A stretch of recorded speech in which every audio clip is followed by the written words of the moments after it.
अणुसंख्यता वाले टॉपिक में ही हम एक बार फिर से परिभाषा देख लेते हैं। किसी रासायनिक अभिक्रिया में भाग लेने वाले परमाणुओं या आयनों की संख्या को ही हम अभिक्रिया की अणुसंख्यता कहते हैं। कोई अभिक्रिया ले लेते हैं, जैसे हमने एक अभिक्रिया ले ली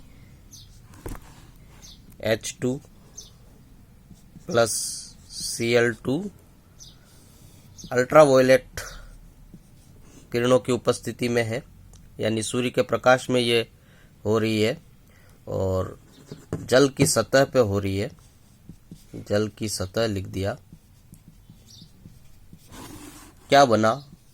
2HCl बना। अणुसंख्यता हमको बतानी है, तो ध्यान से देखिए। हाइड्रोजन हमारे पास एक है, क्लोरीन भी एक है, तो अणुसंख्यता 1 और 1 2। इसकी अणुसंख्यता हो गई 2। अभिक्रिया बदल देते हैं, फिर देखते हैं। दूसरी कोई अभिक्रिया लिख दी CH3 COO C2H5। इसमें हमने मिलाया H2O। H2O जो है वो बहुत अधिक मात्रा में मिलाना है, H2O का आधिक्य है।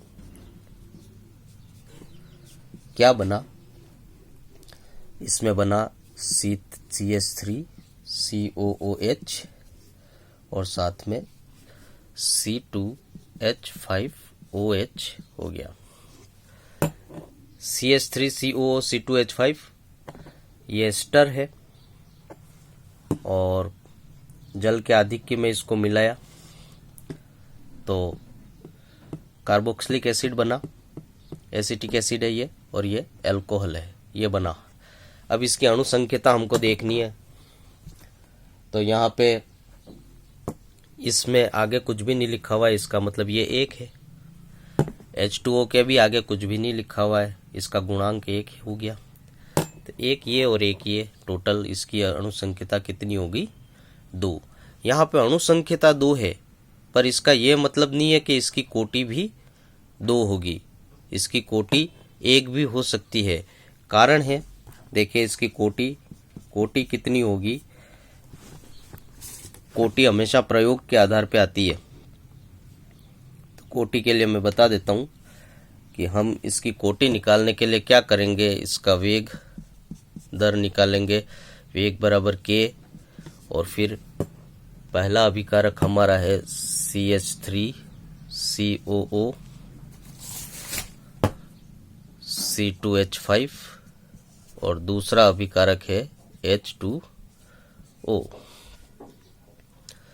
तो हम ये सोचेंगे कि भाई यहाँ पे इसकी सांद्रता की घात 1 लगा दी एस्टर की, और जल की भी 1 लगा दी, और 1 कोटि कितनी हो गई? 2। पर ऐसा नहीं होगा।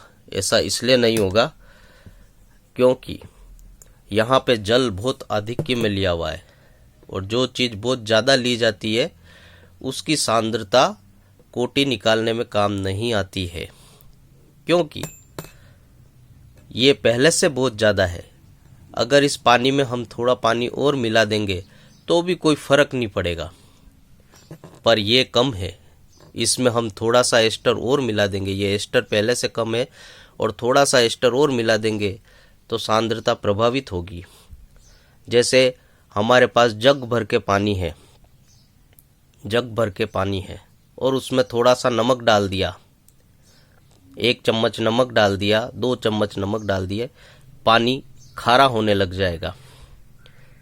पर यदि 1 चम्मच पानी और डाल दिया, जग भरा हुआ है और 1 चम्मच पानी और डाल दिया, तो कोई फर्क नहीं पड़ेगा। पर 1 चम्मच नमक और बढ़ाएंगे तो पानी खारा होता जाएगा। जितने चम्मच हम नमक डालेंगे उतना ज़्यादा पानी खारा होगा, मगर जितने चम्मच हम पानी डालेंगे कोई फर्क नहीं पड़ेगा। तो जो चीज़ ज़्यादा होती है अभिक्रिया में, जैसे यहाँ जल का आधिक्य है, तो ये अभिक्रिया की कोटि में भाग नहीं लेगा। तो ये भाग नहीं लेगा, इसकी सांद्रता 0 हो जाएगी, और ये एक तरह से प्रथम कोटि की अभिक्रिया का उदाहरण बनेगा। दिख रहा है 2 है, मगर असल में ये 1 है। इसको छद्म प्रथम कोटि की अभिक्रिया बोलते हैं।